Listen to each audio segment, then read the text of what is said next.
Are you still here? Okay.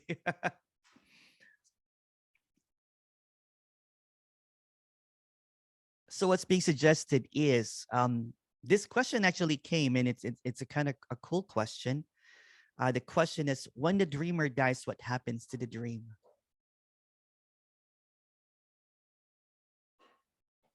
So when the dreamer dies, what happens to the dream? The dream is just a dream.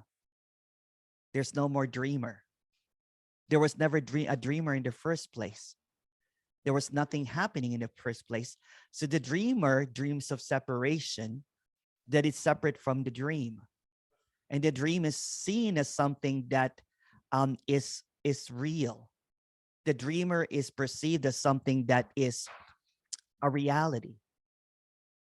So when the dreamer seemingly dies in this dream, it just sees everything as it is.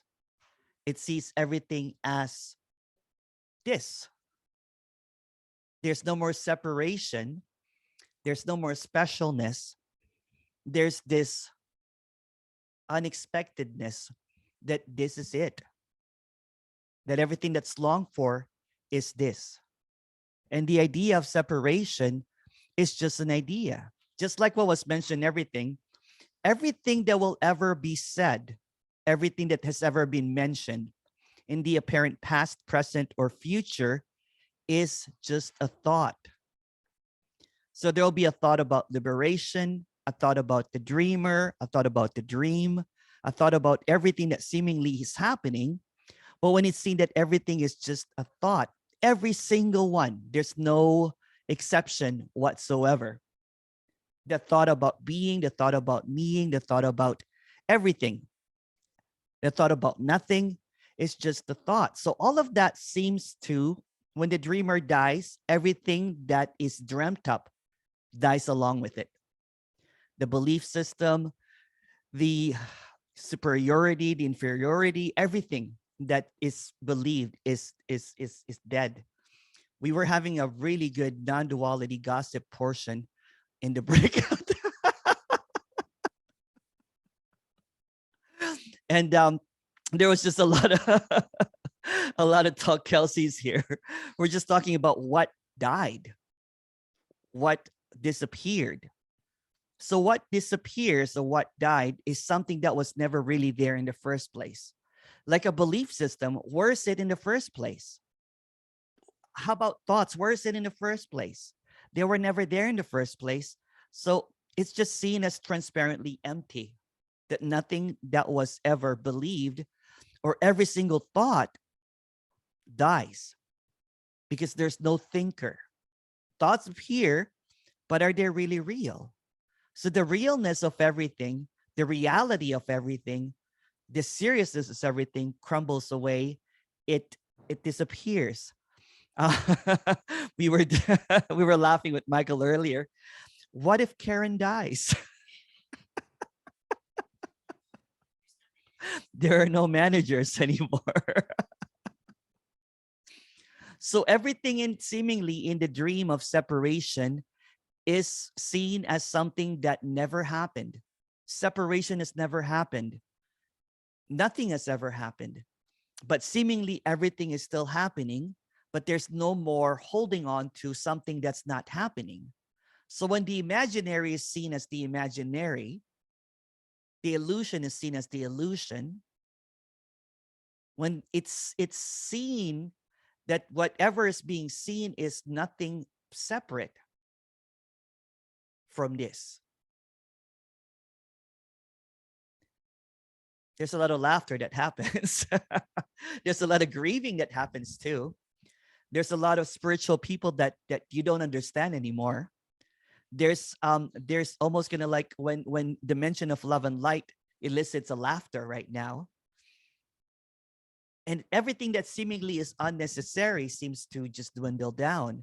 Or even, let's even go a little bit, kind of like, even go a little bit further. Or even the sages are seen as just characters, as nothing.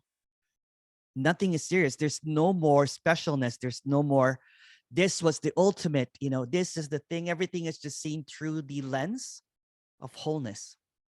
It's the same. Everything is the same. Everything is illusory, but everything is also empty. And there's nothing that's needed. There's nothing that needs to be done, because whatever is appearing is already complete and whole.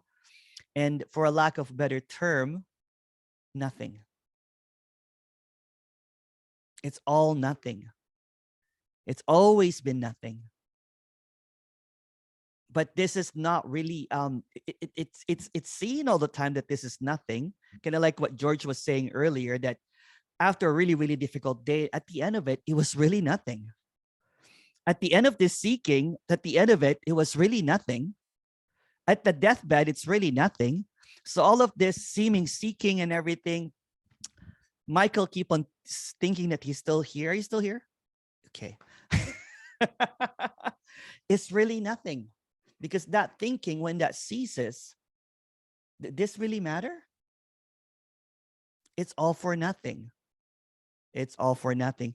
All these special stories, all of this, these specialized stories of when I was walking down the crystallized vision, saw that the coyote was silenced. So I petted it. It's just a story. It doesn't really matter. It's just what is happening. And we've been laughing over here because what is happening is just this. It just becomes really, really loopy, doesn't it? It just becomes this, everything just becomes this narrative, and the seriousness is what seems to disappear. There was seemingly kind of like a position before, like, well, I believe that this is, important. That thing becomes, it becomes like a child's bewilderment. So when the dreamer dies, the dream ends.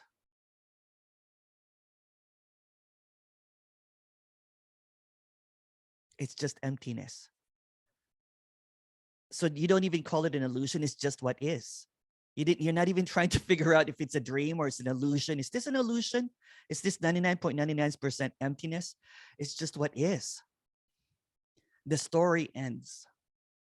It's just seen in this. It's just this. And that's why, in my last talk, it's just very been simplified, because this is just really, really simple. Or sometimes I do like talking about, AI and stuff like that. But what is being expressed is just so evidently, obviously, just this, but there's a negotiation. Well, you know what? I thought that I got this before, but this is not this that I got before. So I want something other than this. Can I get the disc that's like all, fireworks? Can I get the disc that has an extra disc? Can I get the disc that is forever disc? Anything that is prior or after this is illusion. It's just this. It's just simply this. So again, when the dreamer dies, what happens to the dream is just this. This dreamer died. But there was never been a dreamer. These dreamers died. But one of the dreamers will say, well, I'm not dead yet. That's the dead talking. Are you still here?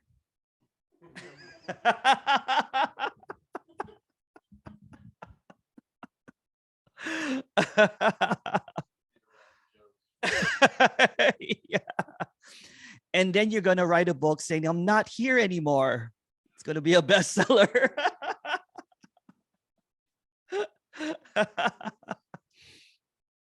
So in this serious seeking, the seriousness is just a neurosis. It's just a neurosis of finding something that is always it.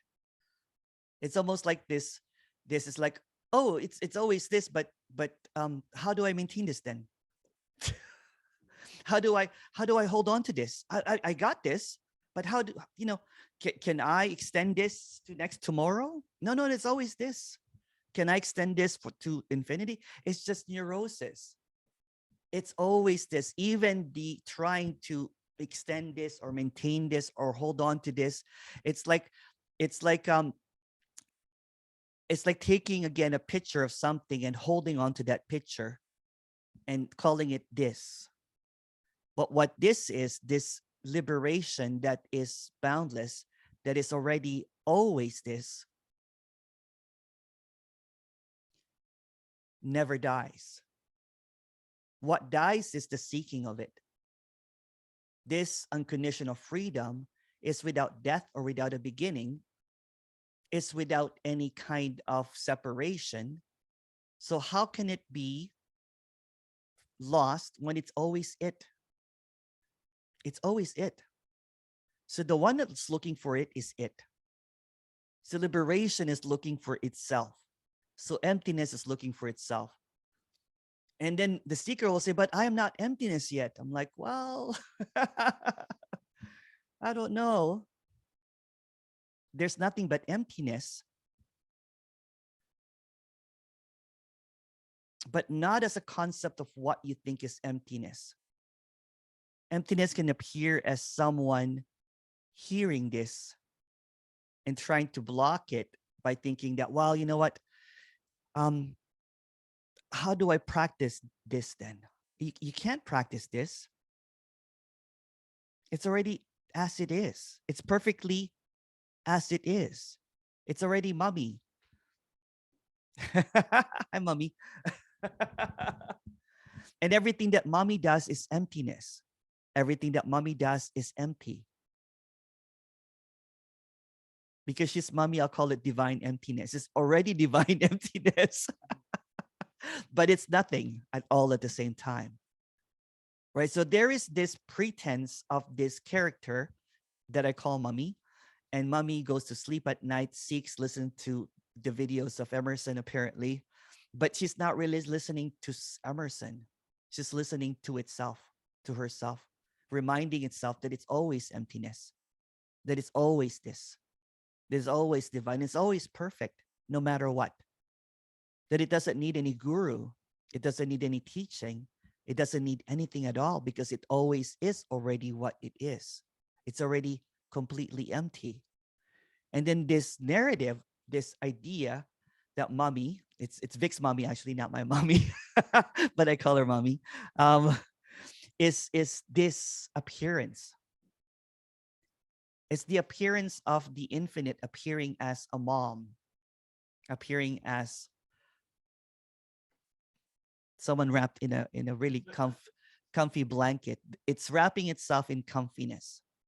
It is what it is, whatever it is. And when the apparent hope dies, that's what the dreamer is. It's just hopes for something better. The dream, if the dream is alive, there's no freedom because it keeps on hoping for something else other than this. So when the dreamer dies, it's always this. When the dreamer dies, it's unconditional freedom, yo. It's unconditional freedom. At the end of hope, at the end of the dream, is unconditional freedom. So everything is allowed. Nachos, cinnamon rolls, pan, everything. Everything is allowed. That's unconditional freedom. It's not like, oh, no, I only eat air. That's allowed too if you want to eat air. It is what it is, whatever it is. And I think that was a really long introduction. Sorry about that.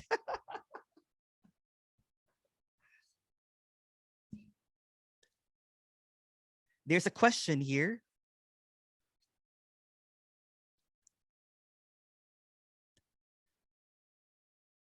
Oh, there's a lot of question actually.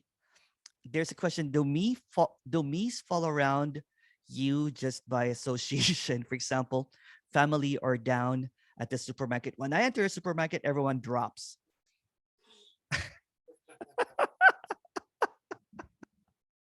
No, there's never been anyone. So everything is as it is, as it is. There's no one that needs to drop.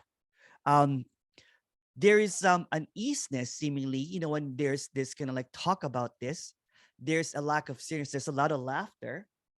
And then when the laughter murders the seriousness, then there's no need for seeking, or there's no need to identify as a me anymore, or identify as a no me. So the identification seems to get, the seeking becomes a joke. What was I seeking for anyway? When it's always this. Why do I need something other than this? It's just this. It's divine emptiness. It's perfect emptiness. And the words that even matter. You could also say that it's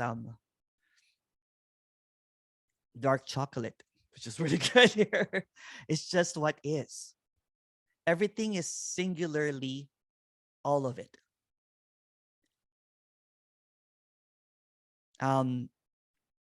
There is, with my family, for example, there is actually an easiness. There used to be a lot of conflict with my family because I used to carry this role as the oldest brother of a family of sibling of 5, and I'm supposed to take care of them, to be a good example. So there's a lot of, and I'm supposed to correct them. So now there's this kind of like, they're like, what's going on with him? Why is he giddy and laughing all the time while living at mom's house and dad's house? Because there's no more seriousness. There's just easiness. There's just this love for whatever is happening. There's just laughter. There's just an appreciation for what is. And that's what is. There's a question here. Often it's said that separation is more like an energetic contraction rather than just your just a thought. But that's just another thought, isn't it? What you just said there. Often it's said that separation is more like an energy. If it was only thought, you'd simply unthink it, right? But that's also a thought. See, everything is a thought. Everything is an illusion. Even no thoughts is a thought. I have no thoughts is a thought. Everything is a thought. Everything is an illusion. I have no illusion is an illusion. I'm out of the story is a story. There's no one that gets out of the story. There's no one that gets out of the illusion, because it's all illusion. It's all a story. It's all a thought. It's all an idea. Consciousness is a thought. Awareness is a thought. Everything is a thought. You can't say that, well, awareness is a special thought. It's a real thought. No. Everything is a story. And there's nothing outside of the story. I think you're talking about when you talk about a felt sense.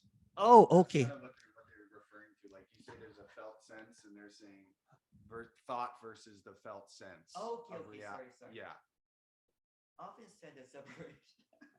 I'm just like, saying this felt sense of separation. That's what they're talking about. Okay. Yeah, I think they're talking about. The felt sense of. I have that same question. That's why I'm clarifying. I get where they're coming from. Okay, repeat that question for me then. Yeah. So a lot of well, there's no other speakers, but it's said that the separation is more of a felt sense. It's not just a thought. Okay. So that's Okay. You're just asking, but that. What's the distinction? But for that felt sense to be expressed, it's also a thought. So what is a thought? It's nothing. Exactly. There you go. How clear? How clear is Michael right now? He's almost not there.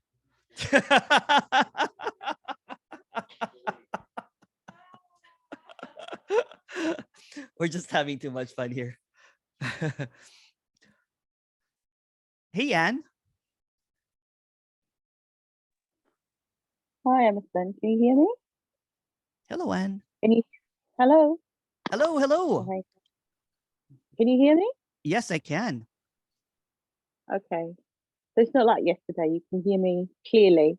Yes, I can.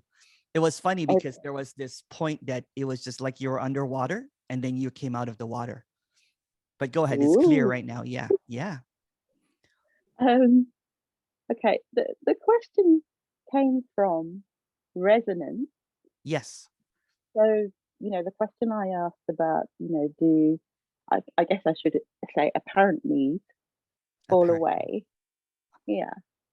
So it's like resonance, is it a field? Is it, and it's not, it's almost like, it's almost like an intuition, doesn't it? Right? It can't really be really expressed. It's almost like a remembrance of something Yeah. that rings true. It's something that's Okay. gonna like almost like, intuitively that rings true, right? For example, when someone's speaking, you can't really you can't even say if it's right or wrong or right. It's just what is. So it's almost like, and like I always say this, it's like emptiness is resonating with its own emptiness, with its own absence. So it's an absence of belief. It's just, okay, that's resonating. At least here, that's what was when I heard his communication. Resonance is being used overly, what I'm saying. To be honest, it's like, but the resonance in this communication is the resonance that nothing is understood, nothing is held on to, but somehow it rings true, like intuitively. It's It's not almost, about proximity. it's not about what? It's not about proximity. The Not bit, the really. the the distance, or the closeness, or is it No, the that's just another okay? idea of what it is, but everything is, it's okay. So Um, it's almost like, okay, the sense is that I'm not listening to speakers, and no meeting is less resonant. Yet meeting and listening is more resonant. The sense Oh, I is, see, I see. What's being expressed here is not really kind of like a thought, right? So what's resonating is the absence of thoughts, not the thinking, right? And this is just another interpretation of what resonance. It doesn't really matter if something clicks and you don't even know why it clicks. It's just a click. You're like, right? It's so resonating. it's apparent Emerson like emptiness doing Apparently. nothing, something apparently that I don't know. Yeah, it, and I can't even say what I want to say now. Yeah, But the word okay, emptiness is just yeah, another narrative of something that cannot really be captured.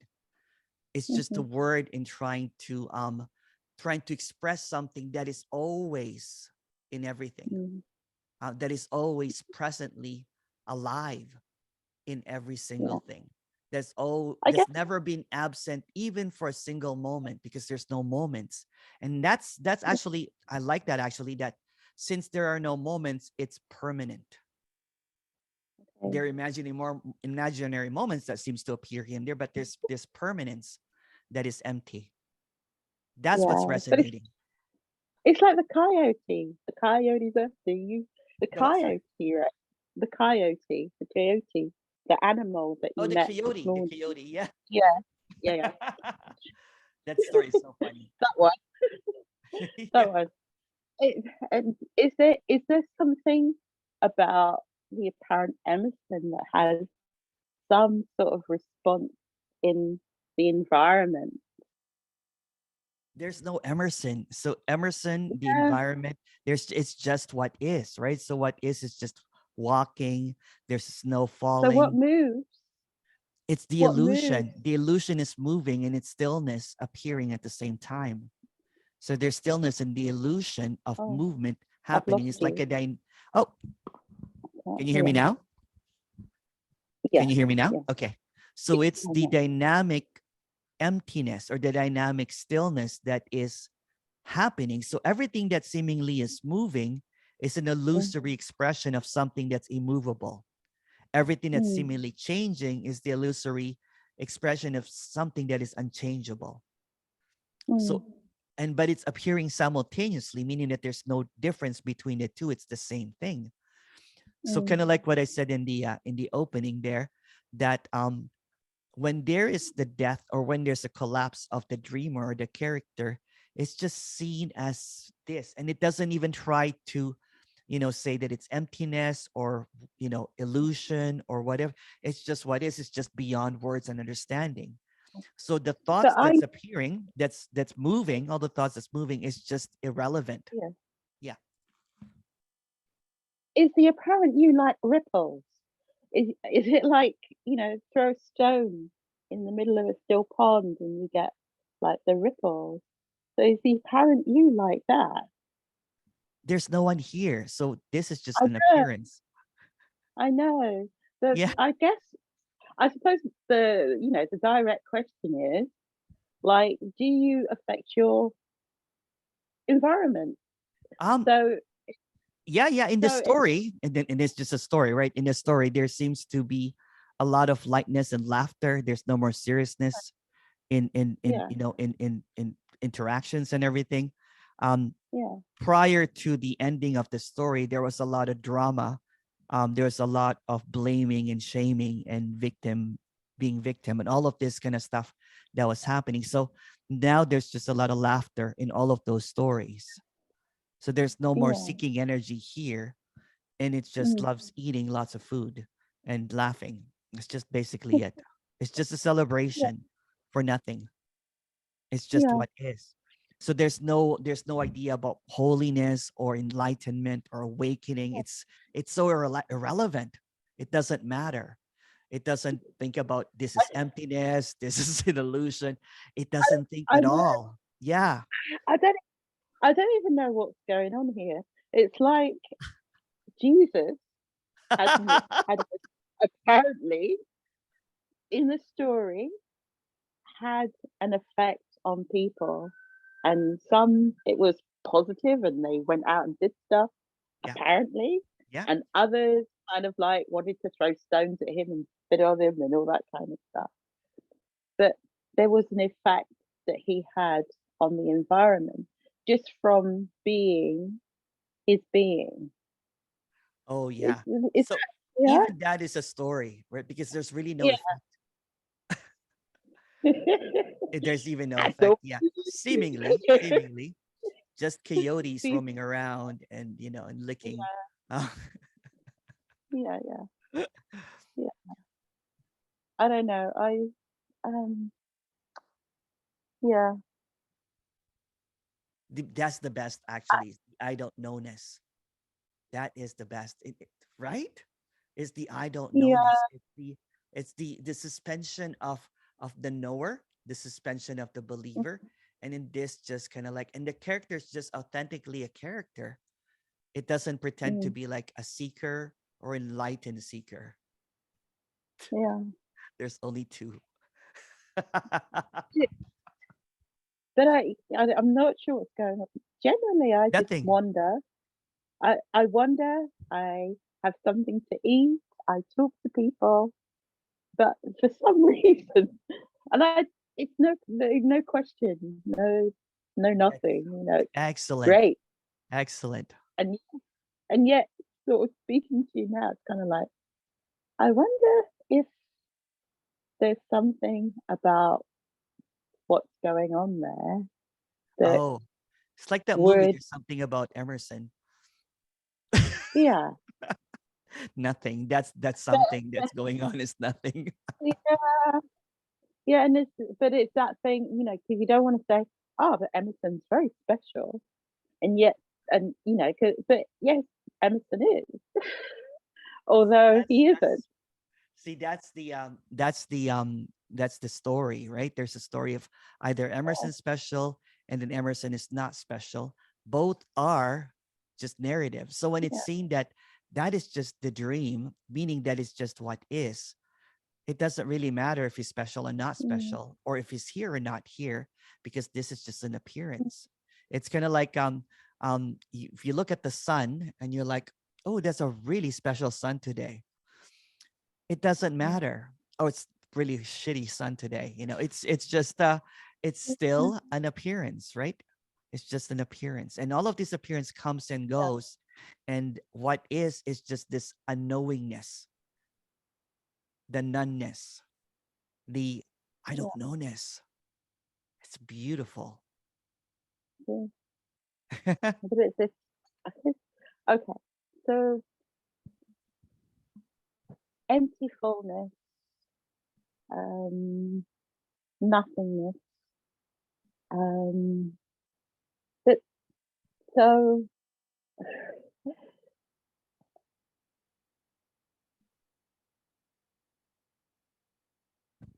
What about them? I'm just trying to get a sense of what it is that I want to say. So it's this. Okay, so there's no meaning. Um, the words have no meaning. Um, so, so that means speech, talking, words, no meaning. No, it's like when the sun rises, it doesn't say that, oh, I am giving life to all of the planets. I have meaning and purpose. It's just what Yeah, is. There's no yeah, separation in this illusion. If everything in the dream is just an appearance, it doesn't have a reason. It doesn't have a reason. It doesn't have a meaning. And that's what liberation is.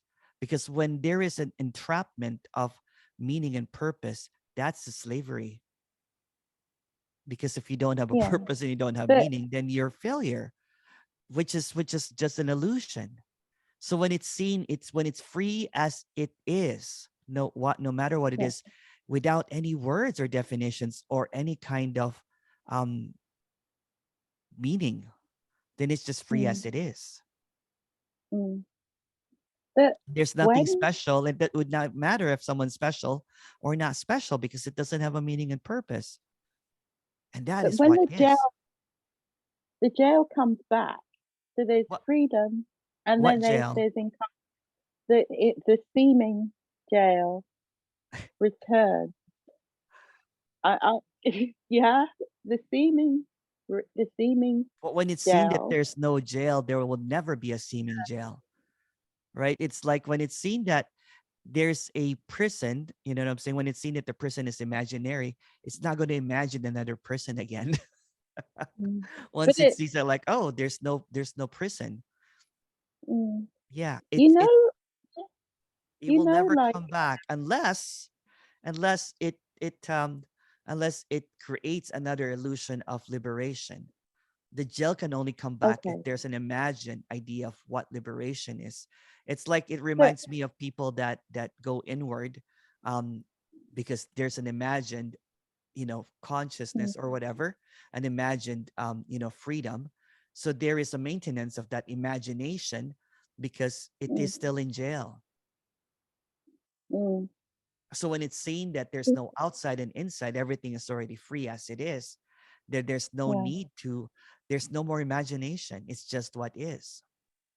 yeah. Yeah.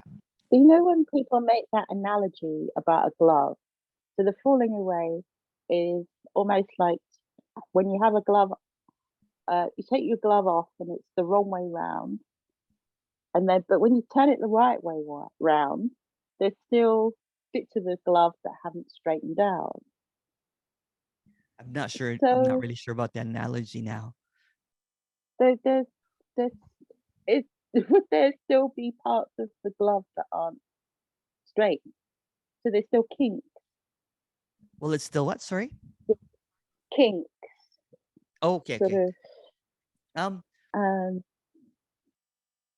I don't really like that analogy, to be honest. It's just yeah, a bit dualistic, seemingly, right? It's yeah, like, yeah, yeah. But I'll okay. if I read it again, but it just doesn't. It's very dualistic. Because yeah. Mm, yeah. Okay. The falling away just happens and it's everything. when So it's seen that everything. when it's seen that everything seemingly has ended, there is no one that has actually fallen away. It's seen that everything that Mm, seemingly have happened before is just an illusion, right? So the one that's falling away is seen as was never there in the first place. It's like waking up from mm, a dream, and the dream there is this, reality and existence, and then when there is an awakeness or something, that reality collapses. It never happened. mm. Does that make sense? Yeah, so it's what happened. Something is going on here. Is this like a chicken with no head, just sort of wandering around? When they decapitate chickens, the body's Like, still sort of like well, that I sounds was a I bit. was explaining it earlier. This is like blackout. This is like blackout. There's this talking happening, there's this listening happening, but everybody is blacked out. Everything is just moving simultaneously, spontaneously, and there's no um and this is the emptiness or the blankness or whatever, just moving, appearing as apparent individuals, but there's no individuals. It's just really wholeness. Yes, so it's like a chicken without a head moving around. I know it sounds a bit savage, but I just It does sound savage, it's yeah. like but yeah, so so what? So what? It's it's just I'm just trying to so if the head's gone, Again, it's not trying to get it, right? It's just it's okay. I'm even beginning to see that a lot of analogies doesn't really matter anymore, because when it's a scene, it's just really directly as it is. So for example, whatever is seen is just this movement, but it's stillness happening, meaning that it's always this way. It's never been other than this. So rather than going back and forth and everything, let's just say that everything that is appearing is in only this. And in this, any ideas of what seems to, depart from this is always this as well. So it's Mhm, never not this. But mhm, what seemingly happens when there's a dualistic and like trying to capture this, it tries to imagine something then other than this. So it uses like, is it like this then? Is it like this then? So it obscures what is already quite obvious. That's always this. Yeah. yeah, Yeah. yeah, yeah.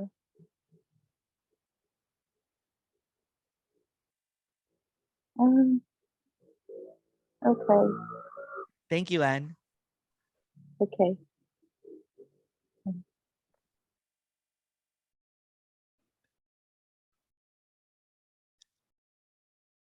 Oh, sorry. The internet seems to be stable. Quality seems bad from my side. Okay, I think I know why. Yeah, yeah. That's why. Is everything okay now with the internet? Sorry. We actually have some issues with the internet earlier, but it should be okay now.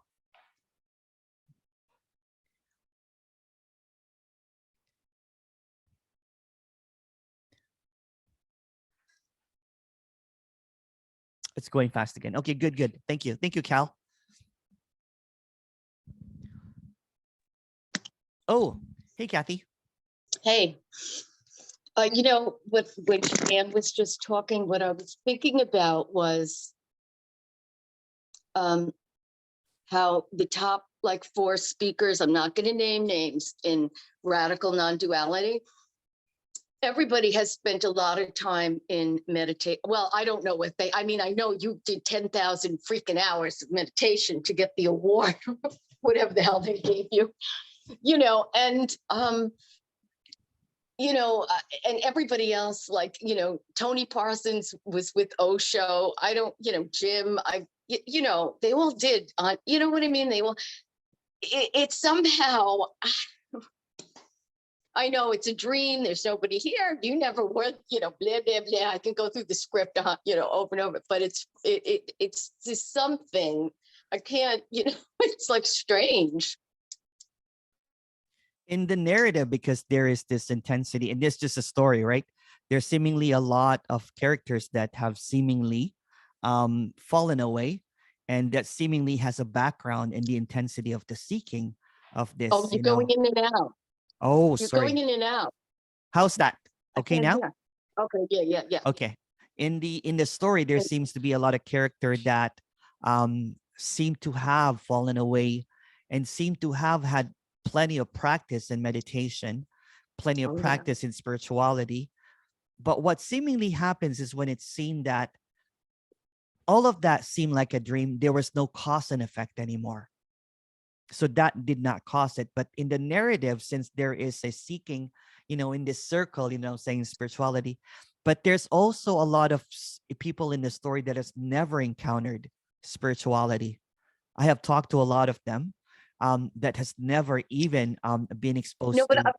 I have to talk over you because, Sure. I'm going to forget what I say, but No worries. I'm talking about to the extreme. Okay. Emerson, you got to admit it's to the, listen, you understand what I'm trying to say? Extreme. Bizarre. I mean, I didn't count Jim Newman's hours. I don't know, but you know He's what I'm only saying? 9,000 hours, so it's just not quite as 10,000. I don't know. Tell him, You put him down. Almost 10,000, but it's just 9,000. So You're the top. I believe. Anyway, I believe it. just joking. I'm not even joking. Oh my God. Unbelievable. All right, listen, one more question. Go ahead. Here you said a little while ago, since there, I had to write it down because I don't remember anything. Since there are no moments, there's what? There's just this impressive instant, this singular instant. So there are no You're moments. So cutting out. moments. Oh, I'm No, cutting you out cut out. again. I can't hear you. Breaking up. Oh, sorry. How about now? Okay. Now, okay. So there's Okay. no There's just moment. this singular instant. There's just this singular instant that's also an illusion. So these apparent moments come in and out. And what is permanent is just this singularity and all of these moments that come in and out. It's the stillness of movement appearing together. I don't know. It's a little bit. I don't know. Okay, I got to work with that word. Something happens to me when I work with that word. Okay. Okay. Okay. Let me know how it Thank goes. you. Okay. Thank you, Kathy. Love you. Okay, bye-bye. It gets loopy towards the ending of these meetings because somehow,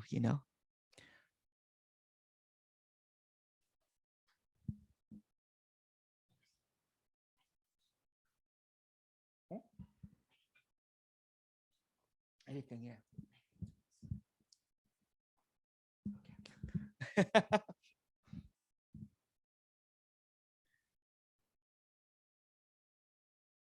Coke Zero.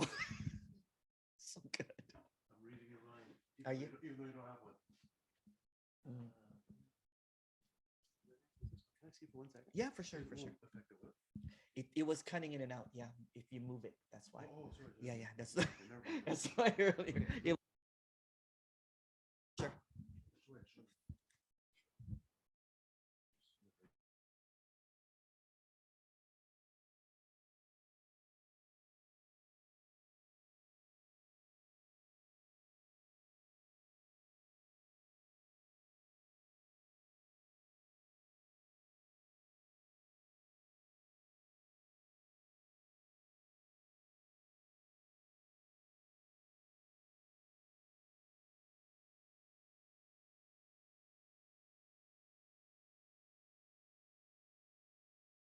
The light, it looks.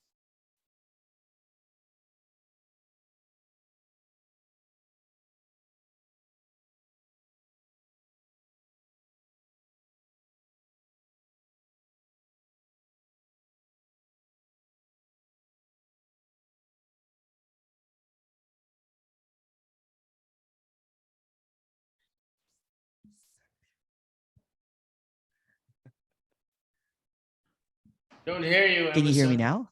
Yes. Okay, perfect.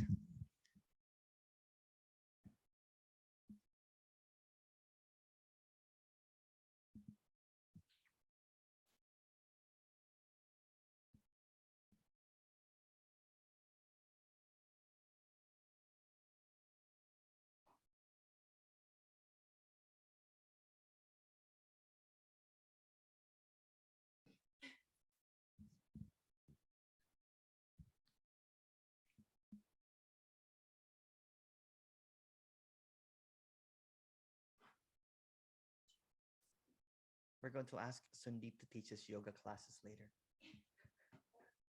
Okay.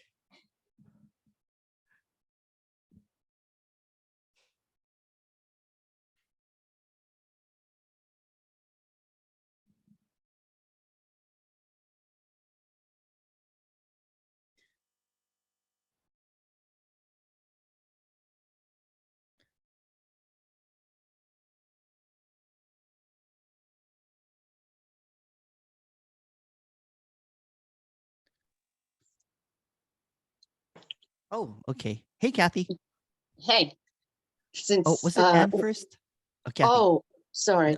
No, that's okay. I don't think I'm not sure if Anne Anne, Kathy, and then Casey. Go ahead, Anne. Uh,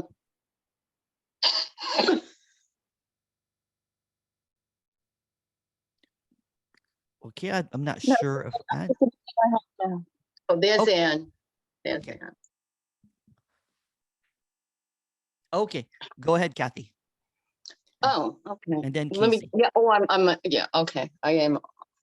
The thing was off anyway. The mute was open. I doggone it again. And I'm saying stuff, but anyway, like Casey caught me last time. And I really don't know how that sound started. I swear to God, I really don't know. I just was like, where in God's name did that ever come from? You know what I'm talking about? Anyway, I gotta stop. The thing I wanted to say was, what? Nothing. Wait. The I'm thing I just wanted laughing to at say was, Casey. oh. What's he giving me the finger? Don't laugh. It's gonna throw Kathy off. Okay, Everyone dead silent. Okay, here we go. go ahead. Go ahead. Let me get this sentence out. Okay. Before I wrote it down, I typed it and you didn't read it. It said, because somebody was asking you about death, what is death and everything. I said, death is analogous to deep sleep. It is. It is. Yeah. I got it right. Yeah. I feel like putting Bingo.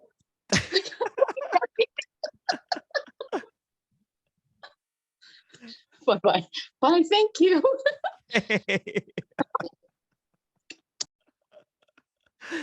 Okay, thank you, Casey. Hey, Casey. Hey. Hey, hey. Oh crap! Now I forgot what I was going to say. Thanks, Kathy. Jeez. Oh yeah. No, it was it was kind of in response to Kathy. Like sometimes, yeah, I wonder why all the main speakers for radical non-duality, if you want to call it that, seem to have like spiritual backgrounds, and it's all stories we're talking about. And then I remember you saying too that a lot of people don't have spiritual backgrounds, and maybe for them after awakening or whatever, talking about it's the last thing they want to do. They just want to go fishing or something. Yeah, radical non-duality, in this is just a story. We were talking about this earlier. It's like the last house on the block, right? So for a lot of seekers, Yeah. it's like the kind of like they've done everything, they've got the cult, they've got the guru, they've done everything. So when they're kind of like, when they enter this, last house on the block that doesn't have a welcome mat, they're like, okay, you know what? They go into it and they never come back. So in the story, there's this kind of like, it's like almost like that dance called lambada. It's the forbidden dance of non-duality. Remember lambada? So this is the forbidden non-duality. It's like the taboo because it strips away all of the belief systems. It strips away religiousness, spirituality, source, self. So it's quite, it's kind of like almost like it's like, oh, you got here, but seemingly for people to get here in the past, and this is just a story, there seems to be a lot of meditation that happened and everything. But seemingly there's also a lot of people that are not interested in talking about this, that has a lot of clarity. I've met a lot of them already, right? There's a lot of people that seem to drop away, that I usually ask them, what's your story? And usually their story is just like, well, the algorithm brought me to you. I was listening to science or something. I'm like, how did science, And I think I know why. I have a video that time is an illusion. It went kind of like, that's one of the most viewed. So there's a lot of people that, would think that this is science, and they're just quite, well, this is just one example, right? It's not everything. But so there's a lot of, and so when and they don't even want me to share their one-on-one because it's just, they're like, I have no interest in this whatsoever. Or it's not even recorded sometimes because there's just this, but the clarity is so wow, right? That I even can I'm like, that's clearer than what I say, because, and there's no spirituality. Sometimes the spirituality actually muddies it a little bit. And usually people that have been in this Mm. spirituality, you know what I'm saying, that, you know, like a lot of the radical non-duality speakers have stripped down so much of their languaging that maybe in the future will be just be like bam, boom. And that's all they can say. It's just bam. It's just boom. Oh, I can't hear you now, Casey. That's fine. Yeah. Yeah, totally. Yeah, it's so simple, right? Because it doesn't even need an input because it already is what it is. So this is not an attractive, you know, for example, for seekers that has been doing this, you know, seeking for a long, long time, when they encounter this, it's like a flat line. They're like, but I want fireworks. It's a flat line. It's like, oh, it's dead. So who would Yeah, want yeah. that? So it's like going to your funeral and but there's not even a service. Yeah. It's it's so But that's the boring. freedom, but that's the Yeah. liberation, Yeah. that's the unconditional freedom that is what it is already, right? Because if you, well, there's no you, but if a character kind of like, you know, wants to go for that fireworks and everything, they're looking at fantasy. They're being promised like it's like a Ponzi scheme or something that is just um it's slavery again, it's punishment again, it goes back into that wheel of suffering. The wheel of suffering from religion, spirituality is in the same wheel of applied non-duality. That awareness, consciousness, you know, focusing, not focusing, correction, it's just suffering again. So what's being expressed here is that it's the seeing that all of that cyclical pattern is just a pattern, and it's so what, there's no more in the wheel again.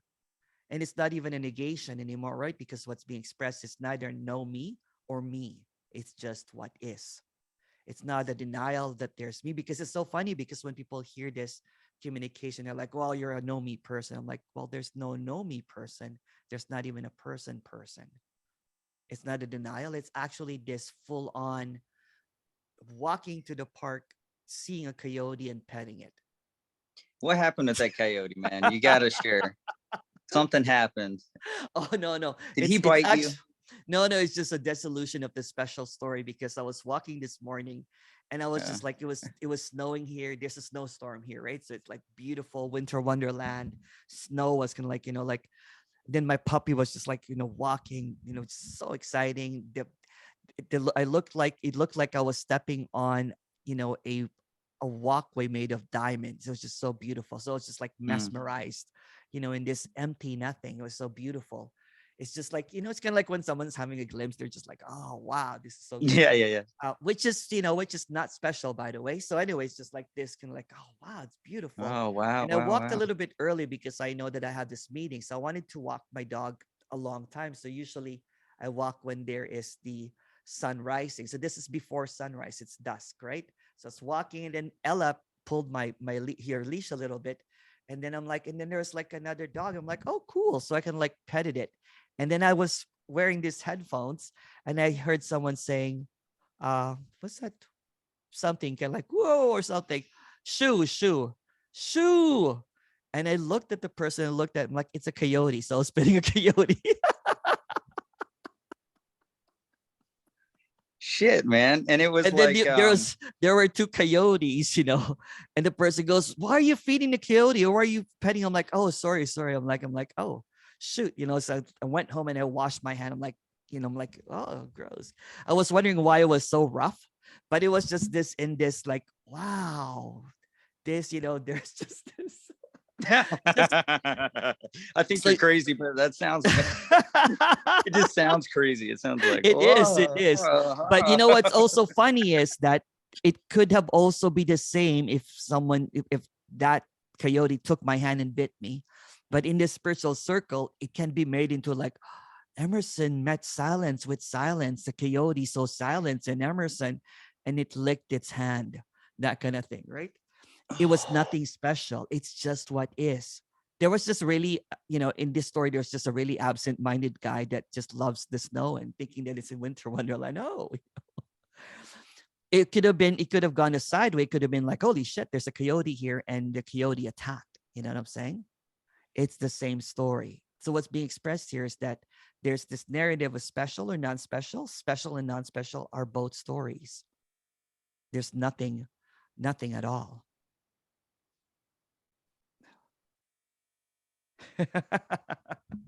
I don't even know what you were asking, the question you're asking. We're a bit loopy here because Vic has been feeding us really good snacks. Oh, nice. I'm glad you're well fed over there. That's I'm good. really well fed here. No, it wasn't a question. It was just in response to Oh, that's right. Kathy. Yeah, that was my theory about maybe why the radical non-duality speakers tend to Oh. have spiritual backgrounds. Because at least for me, like all that spiritual background that never happened, it's just relieving to not Well, have if to we worry about manifesting or karma, and then it's if you nice go to to talk this about it. You if know, you go to the story, if you want to go to the story of why some radical speakers have a lot of history of seeking, it's like they've done it all, but they've seen through the bullshit of it all. Mhm.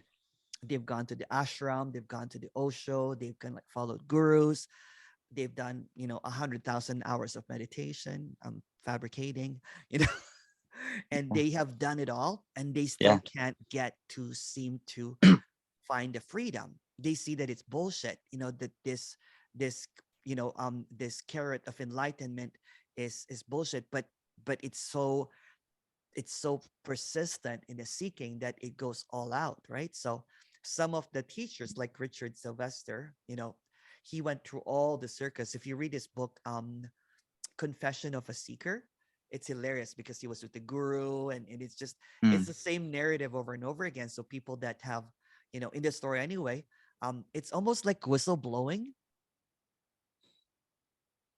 It's almost kind of like there's The nothing whole thing's a special. sham. The liberation is kind of like, I got out of that cult of awareness, The cult of anything, man. the cult of belief system. I The got out of beliefs. that. I got out of that, whatever. This communication is decentralized. Tony Parson doesn't own this. No one owns this. And he will even say that there's no authority to this. It's just what is. Yeah. And it's just, there's no hierarchy, there's no authority. It's just what is. And if you, and the reason that, but in the flip side as well, you're also seeing a lot of younger characters that see through this, and see the that nothing is necessary, nothing is needed. I was talking to a couple of young fellas here, youngins, in this room. Whippersnappers is what we call them. Some whippersnappers. And it's almost like there's an allergic reaction to spirituality now, because it rings bullshit now, right? It's almost like, and this is just a story, but this is kind of like there seems to be a trajectory of people seeing through this. Like when I first got into spirituality, no one ever questioned spirituality. No one questioned awareness or consciousness. There was just this kind of like, it was just Like a fad or whatever is the it new was age. just it was I don't just know. force fed, and you're like, okay, I'll take Yeah. it. You know what I'm saying? But seemingly there is this breaking of this, and this is just a story again. This is just the narrative, right? Especially with the pandemic that happened. There's just seeming, but there's always there's always going to be this story that's not, it's not really relevant. So everything that I'm saying is not even relevant at all, That's okay. because it's just what is. Yeah. Yeah. It always goes back to that. It always comes back. It always boomerangs back to, well, it was really nothing. Yeah. Yeah. And it seems like there's so much more avenues of seeking too, I'm realizing, than just spirituality. There's diets. Oh, There's- yeah. That's crazy. And that's it. Okay. Peace Thank and you, love. See ya. Thank you, Casey Non-Duality. He has a YouTube channel. Shameless plugs. Oh, my wife says hi to everybody. Well, if I could promote Lensa, the app for the avatar. Yes. Come on by. Eddie And goes, oh, that's much actually love. so Is much. your mom here right now, Emerson? No. It's Vic's mom, so I call her mommy. Okay. I was wondering, oh crap, Emerson's mom's here. Best behavior.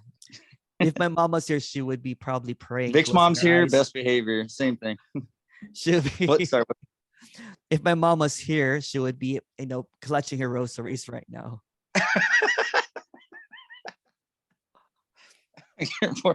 okay. And also saying, I'm proud of you, son. Pray for him. Pray Oh, for him. Pray for him. all right. All right. Good talking with you guys. Thank you, Casey. Bye-bye. Bye-bye. Too bad.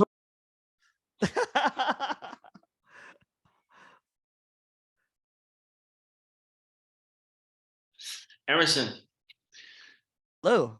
how many buddies? Just a question. How many buddies are in the room there? How many people? There's no one here. I know that's why I'm saying buddies. There's no bodies here as well. Apparently,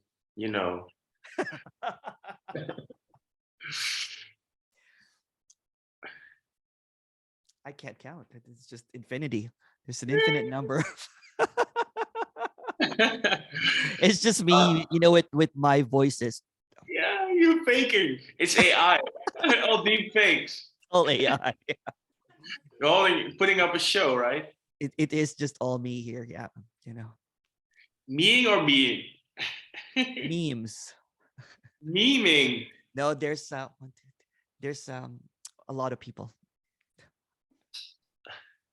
They're almost sleeping. It's a pajama. Next time, you know what? We should do a non-duality pajama party. Everyone in pajamas. Hey, we should do that for Christmas, for New Year's or something. Everyone is just in their pajamas. I'll wear an elf outfit. Yeah, you're in, Michael. So you're not gonna say it? No. And dancing. They all signed an NDA. Yeah, there's a celebrity here. I can't say.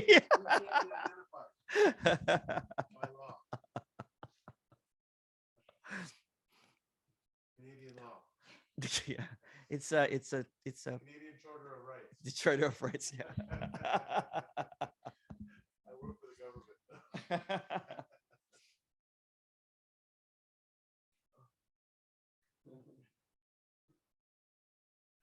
Thank you so much, Kim. Thank you. May the force be with you as well. Kim is watching Star Wars.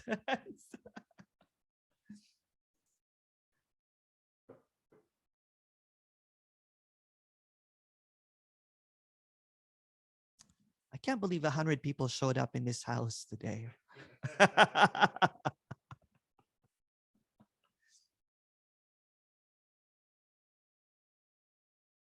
Standing removing. That's right. Yeah. Standing removing. Get well soon, Kim.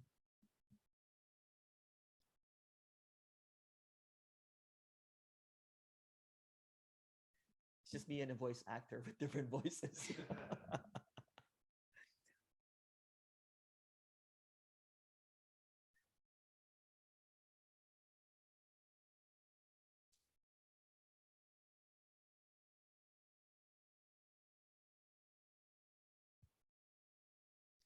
If you guys come here to Toronto, though, we'll have this again soon. We're going to just eat, eat and do some pajama parties, and it's just an excuse for really eating, right, Cindy? Yeah. Yeah, we might have to expand to the basement. Oh yes, when there's 1,000 people that shows up. Double floor. Thank you. I have never been downstairs. It's pretty huge. It's a really big house, though. This house is big. Well, the basement is open space. Oh wow, yeah. Perfect. Yeah.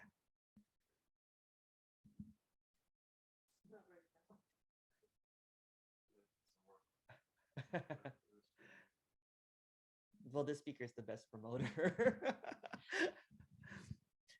I did call Shadi though. I did call Shadi because I keep on forgetting about Shadi. But Shadi is in Barbados right now, so yeah, yeah, She should be the PR director. she should be. Yeah. No, Kelsey would be PR. Emerson's meeting. Emerson's meeting. Kelsey will do the photography.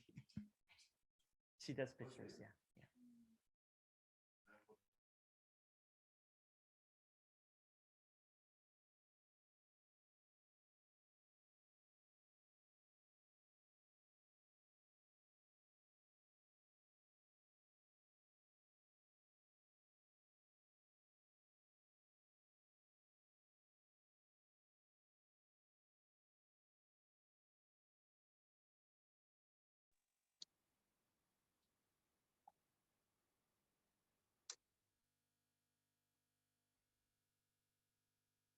Go ahead, Kathy. Emer- Hey, Kathy. Yeah, I was just going to go in anyway, but tell us a story from the book. Oh, I didn't bring Or my no. iPad. I did not, you know, Oh. I forgot my iPad because I have a disciplined way of writing on my iPad, so that because I'm on my computer, a lot of people can like do the messenger and everything. I completely forgot the iPad, and that's where the stories are. Yeah, but you know what? Well, you have to be careful anyway, but you could just ad lib something. I can ad lib something. You know, I know you want to protect your what's copyrights, Copyright. but just ad lib. What? What? Oh, you have to publish before you copyright? You have to. I'm not really sure, but I'm pretty. I completely forgot about it because I had, you know, I had my iPad yesterday, and then when I went home, I'm like, oh, this is too bulky, so I took it out.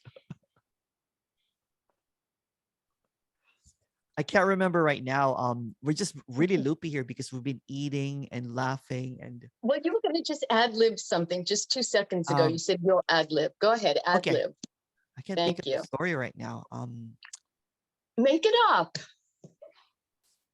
I just did the best story, which is the coyote story. That's gonna be Yeah, a you book. have Yeah. millions of them. You do. She didn't take the pictures. That's right. You have millions of them. Who's your groomer? What is that? Who's your what? Just a second, Kathy. I'm gonna look at titles because I don't remember anything, but I think I have a title in the email. But I'll just a second, and I'll ad lib it. All right. Okay, good. Thanks. Good.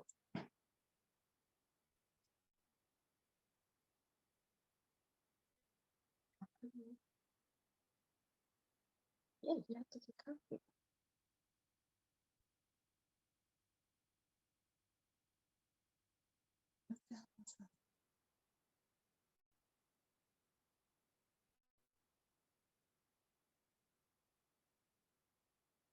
Thank you, Lauren. Go ahead, please. I'll come back to the story. All right. Kathy. Okay. I'm still looking for my email. Oh, Hi, you got Lauren. questions? I know. I understand. Hey, Lauren. Lauren's from Hey, Canada. Emerson. Yes. Hi. Hi. It looks like such an apparent bountiful scene where you are. Yes. And I came on tonight because, I mean, there's this apparent, desire for camaraderie, and that's like in spite of, the revelry of being in what is, and just, being in no. It's like there's this need that comes that's like to want to connect with other apparent people, and I wanted to know what your thoughts are about that. Yeah, you know what? It's funny because in the story, when there was this clarity, apparently, there was also kind of like a longing to seek, like I think in the one of the thing that I did was I went to an Andreas Mueller kind of like a Zoom meeting. And when I saw that the response was very similar to the way that I was responding, I kind of like I talked to a couple of people that have apparently dropped away, and it was really nice because it's almost like it becomes kind of like you're a black sheep now in the spiritual community.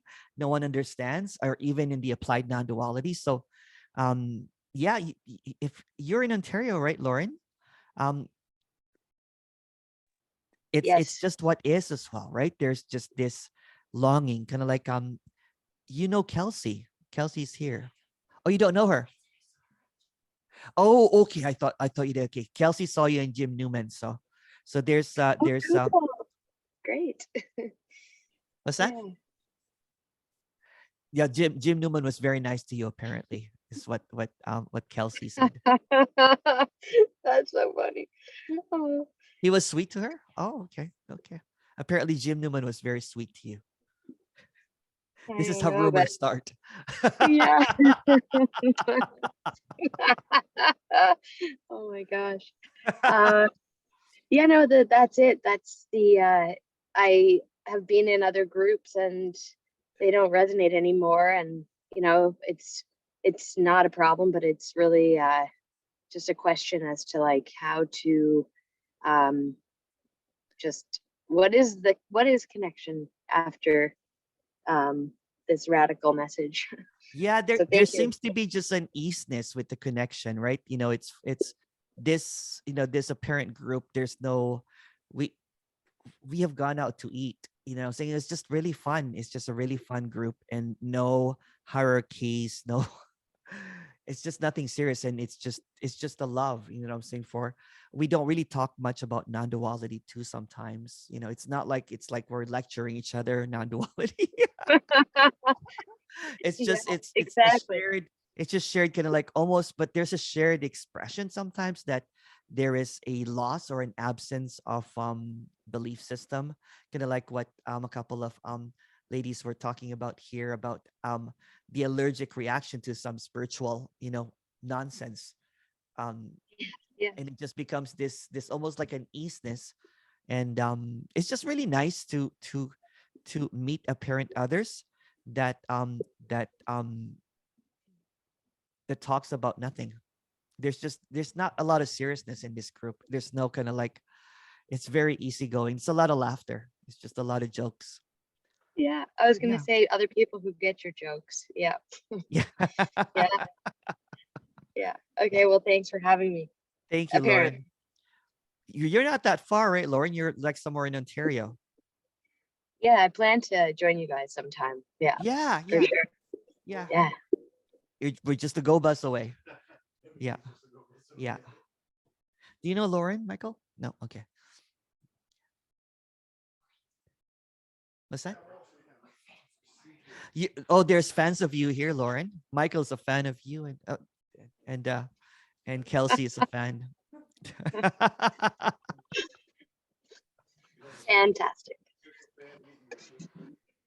Apparently, Vic is a fan too.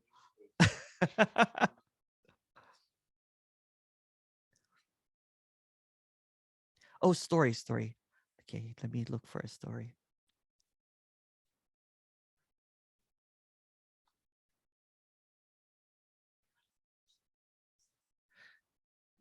Which one?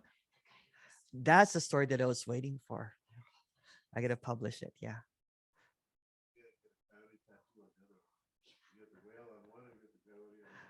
I'll just turn this into a coyote.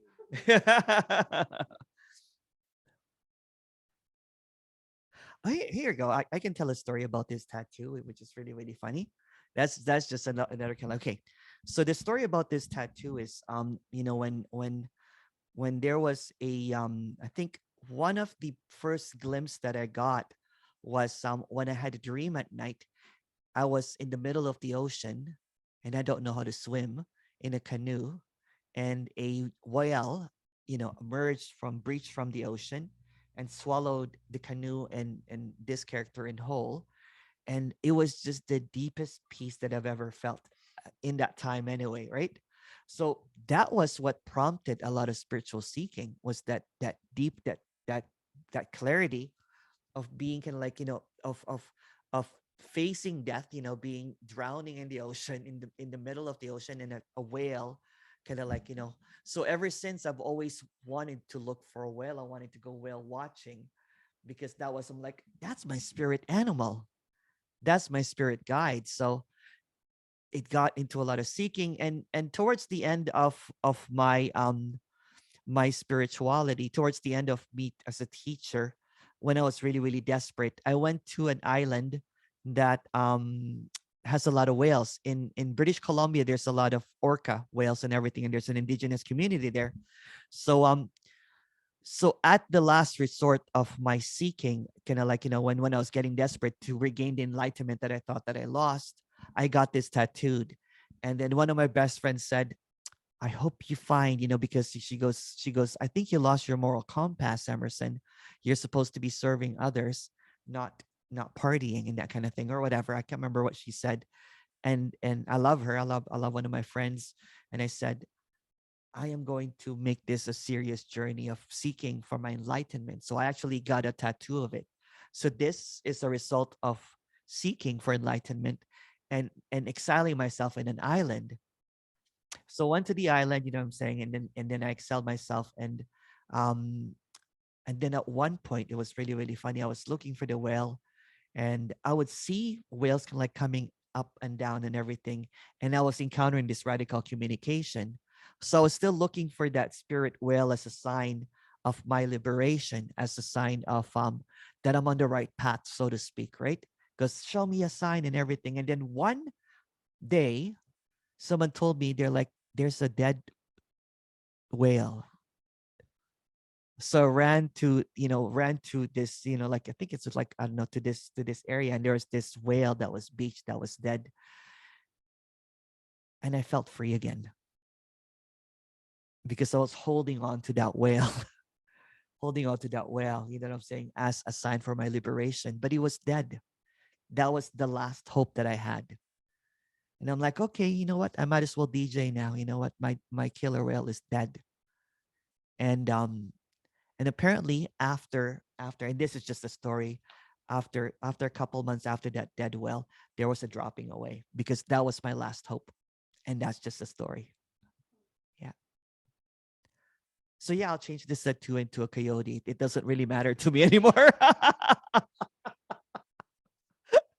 But there was this importance in seeking, right? That you would even tattoo your body and everything. There was actually a point. You got one too? What is it? Let me see. That's really nice, actually. I thought it was Celtic for a second, but it's not. I can see it up close. It's not. No. You were a real seeker then, because you got it tattooed. That's why you dropped away. I don't know, Michael. Do you have any tattoos to show? Ah, that's why you're still here. I'm just joking. But yeah, it was, the seeking was so kind of like, that I was willing to mark my body, and I have another one too. And the other one is love without conditions. Yes, yes, yes. Yes. Yeah, the seeking energy was so, it was what was running the narrative of this life, right? And now there's just no it is what it is. But yeah, that's the story, Kathy. I hope you liked it. I actually made it into a story about a fisherman that saw a whale of happiness, because I thought that that whale gave me peace. I thought that that whale prompted the apparent awakening or enlightenment, and I thought that that was, I thought everything, when you're superstitious, you think that everything is connected. So I'm like, that whale led me into that Kundalini awakening, and I saw oneness. And then someone will say that whale story also appears in the Bible. You're like Jonah or something. I'm like, really? So all of this, fictional thoughts after thoughts after thoughts after thoughts, remain this special story and this character. So in the storybook, I made it into a storybook about a fisherman that one day, while fishing, hooked the whale of happiness. And then the whale of happiness emerged in the ocean, and he was super happy, and there was this joy, and he wanted to teach people happiness. So he opened up, so he has this fishing shop. He made it into a school for fishing. So one day, you know what, he was teaching a whole bunch of fishermen. They're like, when you catch the whale, it's the whale of happiness. It will give you eternal happiness. And he was so convinced that this is what happiness was, is that by perseverance, by practice and everything, when you catch that whale. So he opened up a school for fishing. He was teaching everybody for fishing. And then one day he was walking down the shore, and he saw the whale dead. And he didn't know what to do anymore. It's like, I'm a fraud, because my whole school is about catching the whale, of the whale coming up, and it'll bring you happiness. Basically, when you're fishing, if you're patient enough, if you concentrate on the ocean, if you're aware of the ocean, the whale will come up, and it will give you happiness. It will give you unwavering happiness. And that's what he was teaching. But he was so conflicted, because all of a sudden he was like, well, you know what? The whale is dead. So he kept the whale as a secret. So he covered it up. It was starting to rot. And people were still coming to his school. And then one day, when he couldn't hide it anymore, he started kind of like just becoming a drunk fisherman. And they're like, what's wrong? He goes, well, I used to teach, I can't teach, how to fish for the whale of happiness, because the whale of happiness is dead. And everybody gasped. They're like, so you're a fraud. He's like, yes, there's no whale of happiness. It's dead. So they kind of like left the school, and everything. And but one day, I'm saying, well, he was kind of like, he was lamenting, and he was still looking for me. He goes, maybe I can catch another whale. Maybe another whale will submerge, and it will bring me happiness again. And it's just, and he kept on, he kept on seeking for the whale over and over again, longing for something to happen. He would be in the middle of the ocean, longing for that whale to come up, and then no whales came up. He would see a whale's tail sometimes, but it never brought him happiness. He spent all of his time longing for happiness, and none of it happened. And then one day, while he was just so desperately looking for the whale, one person said, I don't know if you know this, but um, there's no whales in this aquarium. He goes, what aquarium? He goes, well, this was a theme park before, but now it's closed. The end. That's it. It always has a similar ending. It's disappointing. It's like,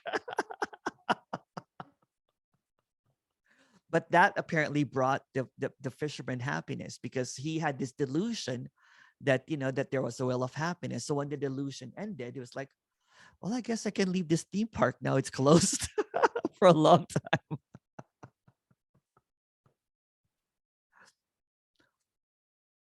And then he erased his tattoo of the whale. It's just a decal, yeah.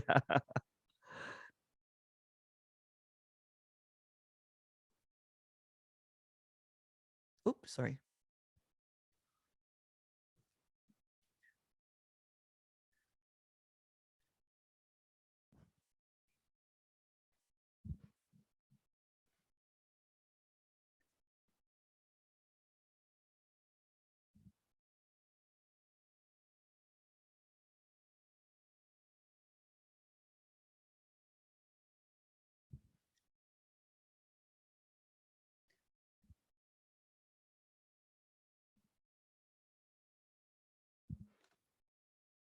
I think I did that story in the book, but that's just the gist of it. Basically, it's a good story though. Yeah, yeah.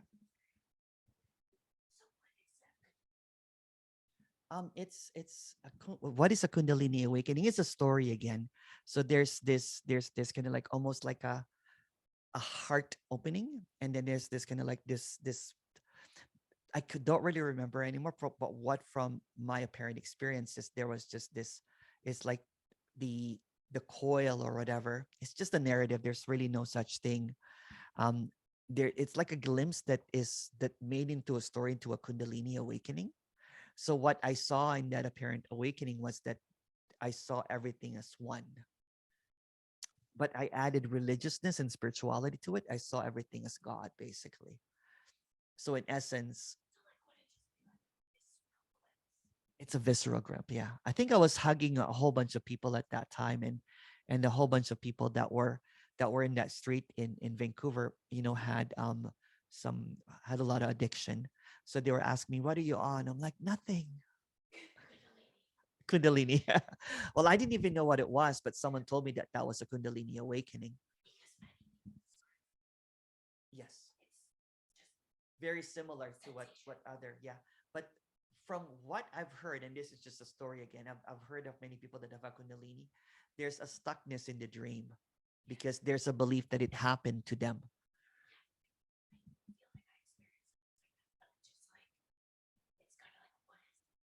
Yeah, it's just I used to kind of like, be really have a better definition of that, but since it's just shown, it's seen as just another narrative, as just another thought, there's no relevance whatsoever. But in the story, there was just this: I was walking down the street in the middle of a really kind of like underprivileged street in it's the poorest postal code in Canada, in Vancouver, East Hastings, yeah.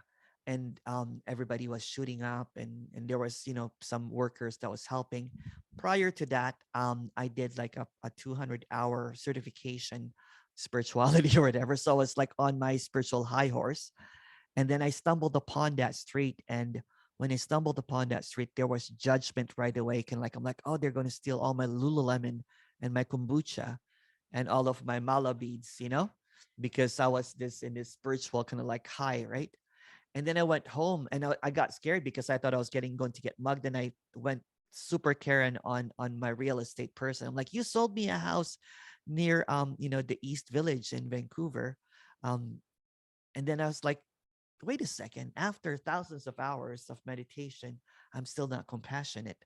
So the next day I took my beautiful dog San Miguel and walked, to redo my karma, so to speak, right? So I went down back to the street of that's right, yeah, to kind of like to go back and redo my karma and not get triggered. Maybe I wore less mala beads, and maybe I did not drink my kombucha, but I was still in my yogi, spiritual meditation attire, so to speak, right? It's that, that Vancouver look. What I'm talking about. It's like Lululemon expensive, but humble, because you have a red rushka mala beads. That you clutched everything, that you have like 108, Om Namah Shivaya mantra kind of like going on. So I went back, and then I just really looked at my dog and how my dog just welcomed everything without any kind of like judgment. Like, see a dog, like it didn't really matter if the person was on the street shooting up heroin or the person that's helping the person heroin. So when I saw that, I was just looking at my dog, and if there was ever a guru, that was my dog. And then there was just this like almost like an experience of something coiled up, from the thing, and something can like happen, and there was just this awakeness, and the veil seemingly dropped, and I saw nothing but God or whatever. But that was just an experience. That was just a dream. And I started hugging everyone, and everyone seemed to be kind of like and I was walking down the street further, and then I really wanted to have a purpose and meaning in my life, because at that time I gave up my corporate, I was on the way of giving up my corporate life. I sold my house and everything. So when I reached so there was a place, and this is kind of like the coincidence of all coincidence, right? So it's like walking down the street, I just saw God and everything, and my heart was wide open, it's just this kind of like. And then I saw this place in Gastown, and in Gastown, kind of like I walked up the stairs, and there was this brick and hardwood floor place, and there was like a light beaming, and then a person basically said, "You're late," and I'm like, "What's this place?" And he said, "Are you here to rent this place?" And I'm like, "Hey, I'll rent this place and open it as a meditation center." So it's this mythical kind of like story about this character that awakened in the middle of the street. And I'm like, I would like to open this space to everybody on the street, so that they would be able to come in and find this liberation without paying for anything. So there was earnestness in the beginning in helping others, and the character just really likes helping others, and although there are no others in the story, just likes giving out, because it was in the story, was programmed to do that as a little kid. to kind of like help the brothers and sister. And it did that for quite a while. And but what seemed to happen is like, after that apparent, blissfulness, when everything can like wore off, there was a lot of suffering because it was maintaining. So this character, because of that really fantastical story of awakening, became like a central figure in what became kind of like a character, kind of like, oh, maybe this guy's a saint or something. And I'm like, hey, maybe I'm a saint. And then someone would say that maybe that's a bodhisattva or something. At the same token, it did not really like that because it was already not real. And then it was putting on another facade of another character of, an enlightened, although I never said that, but as a spiritual teacher. And it lost it. And it looked for a while. So it just went on this crazy, crazy adventure. It's kind of funny because, this story is really, really, even when I was talking to Claire, Tony's partner, she said, that's a great story. But I have not written it in a book because it's irrelevant. It's really irrelevant. It's a great story, but there's no relevance to it whatsoever. You have a question?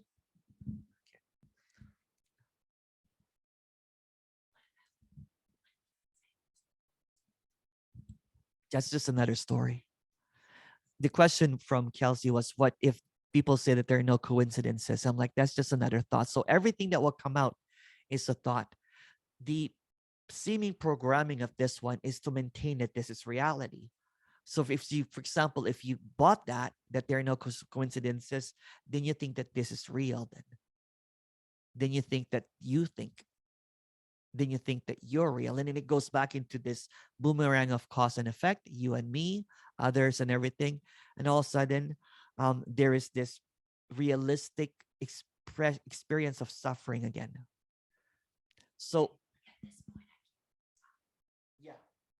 What cause and effect? Yeah.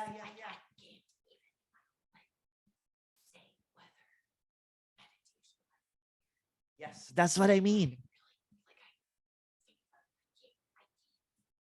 That's what it is. Nothing has any relevance anymore. I know that there's already, there's already a seeing there that it's done, and there's no going back into that thing. But question still arises about coincidences, but that also shatters, right? Yeah. Yeah.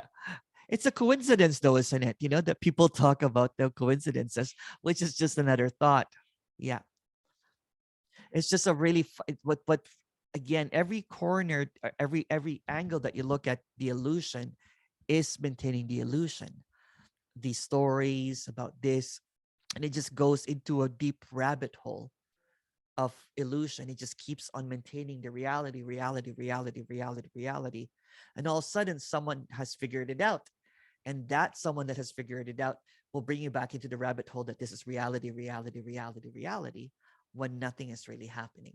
And that's not quite as attractive as, as something that as an attainment or something.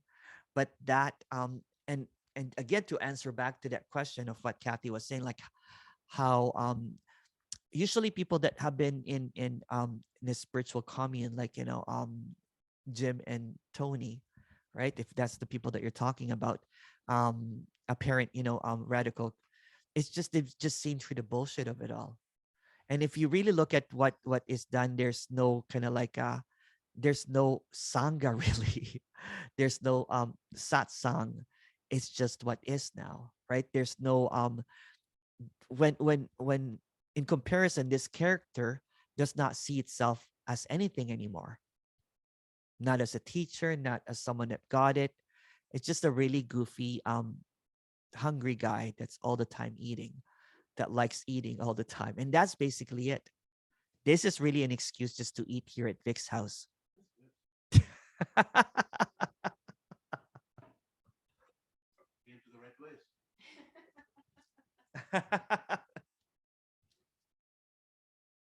You have a question? Okay. Are you out of questions now? Huh? Are you out of questions? Yeah, Are you? I think so. Okay.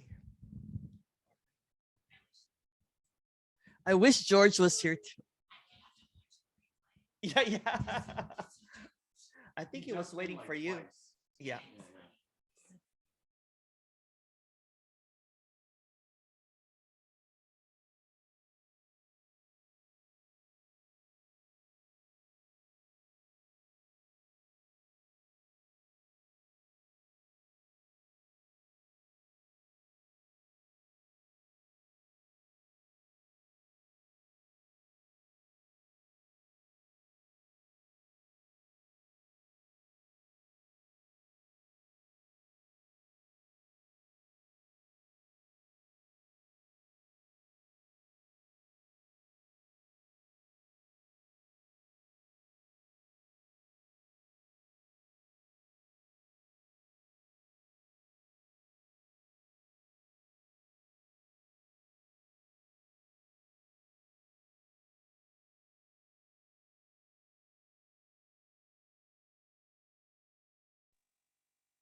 So there's questions here. Sorry about that.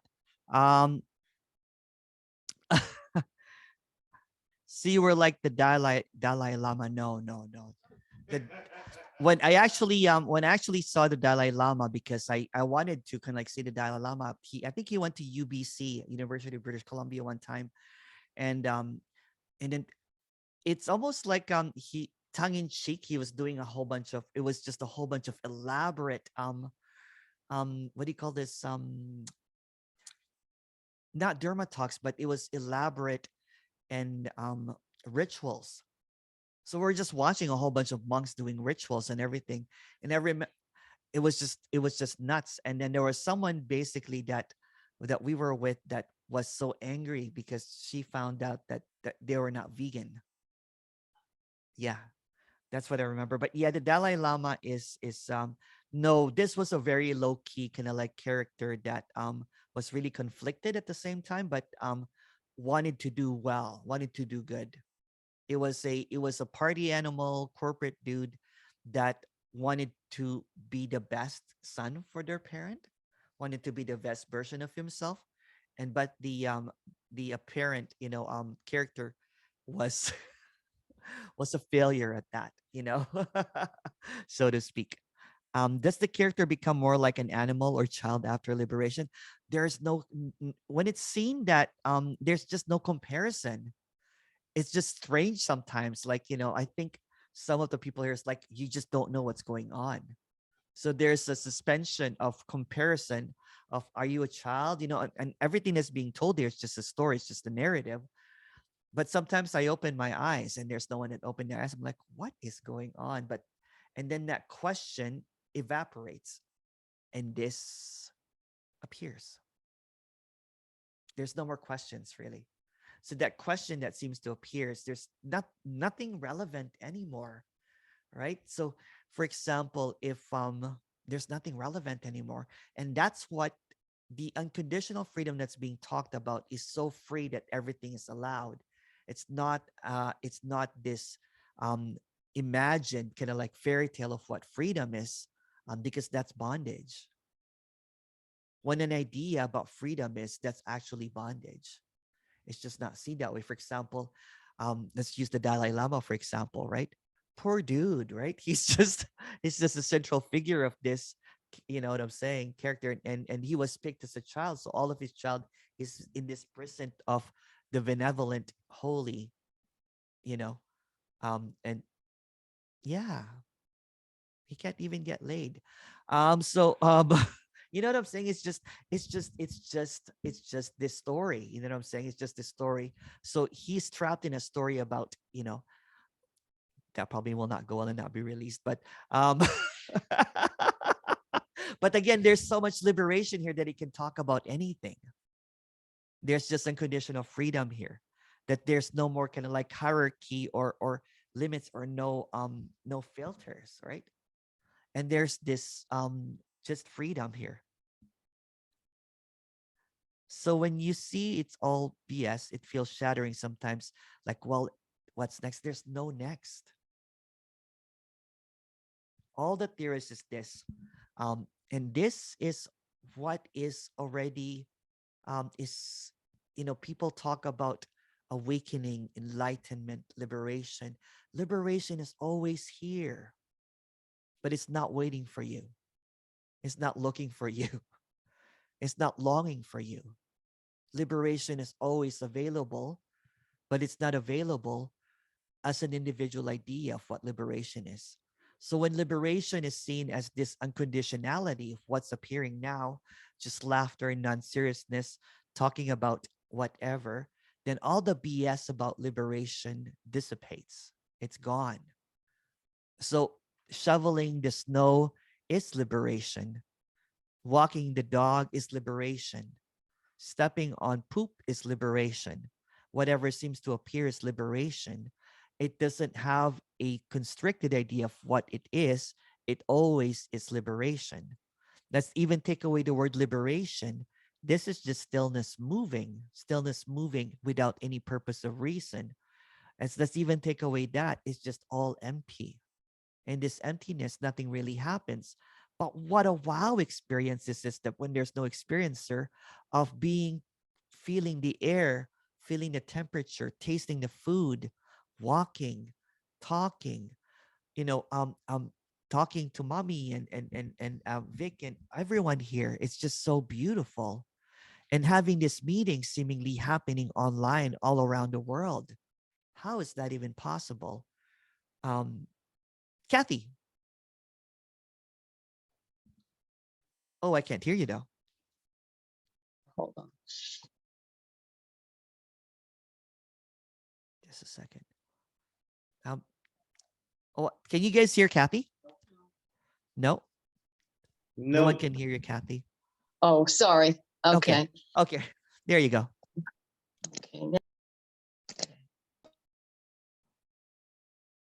Anyway, I'm just trying to talk about the Dalai Lama. I just, I mean, he can't even go back to Tibet. He's Yeah, dodging bullets all the time. And he's such a wonderful, he is. It's like, pretty you know what? apparent people, I mean, just like, okay, he's stuck in the thing, yeah, he's doing it like, like you did the karma studio. Yeah, you understand, but for like, how many hundreds of millions, I have no idea. But it's sort of like, has to be, I'm not saying worshipped, but something, I just feel that way. I don't know. That Yeah, just yeah, happened. It yeah. just happened. He reminds me of Yoda. He does. He does talk like it. I love Yoda. No, come on. Yes. I saw him I saw it. I didn't meet him, of course, but I, he was in New York, and it was just like every day the place was packed. It was just like, man, I don't know. There was But you just know what though? You know what? What's really awesome though, and when I was watching all of that kind of like elaborate kind of like, rituals, he actually said at the end of it with the tongue in cheek that that was not really necessary, which yeah, was like yeah, Yoda, you know what I'm saying? So it yeah, was kind of yeah, cool because there's an apparent wisdom there, saying that this yeah, is just all play, this is just yeah, whatever. yeah. But He's yeah, just, yeah, but he's just a significant. I know there's no significance, but emblematic kind of figure. I don't know. It's just something and the fact that, like I said, he's dodging bullets all the time, mm, you know, I yeah, just like him. I like him.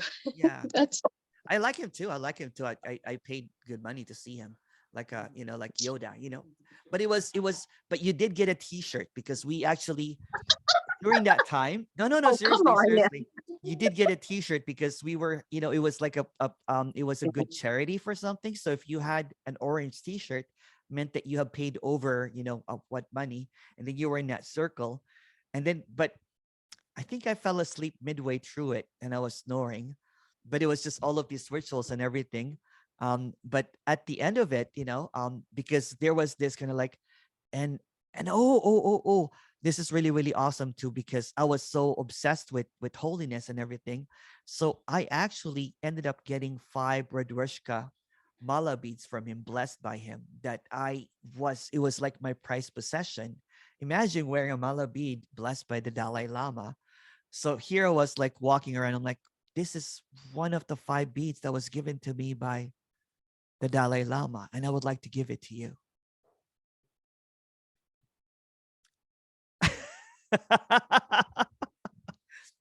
It's from Yoda, actually.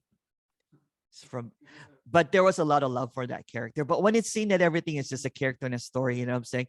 There's just a lot of laughter right now. And also, yeah, I do agree, Kathy. You know what? There's I seen some this documentary of him before, and it's really sad. It's really, really sad of what's happening in the story anyway, right?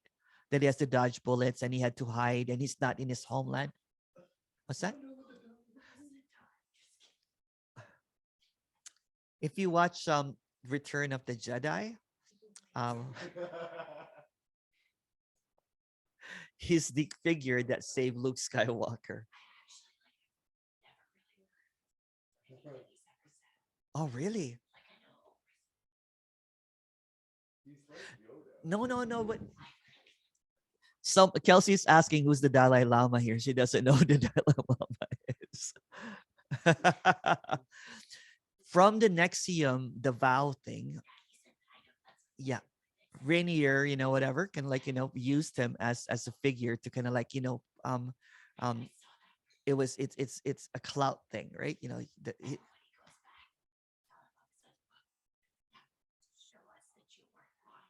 Yeah. Yeah.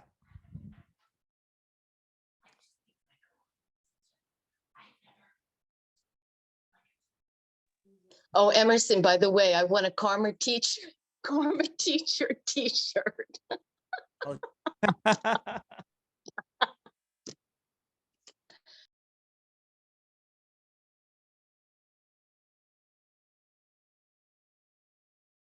Wow, it's almost 2 hours now.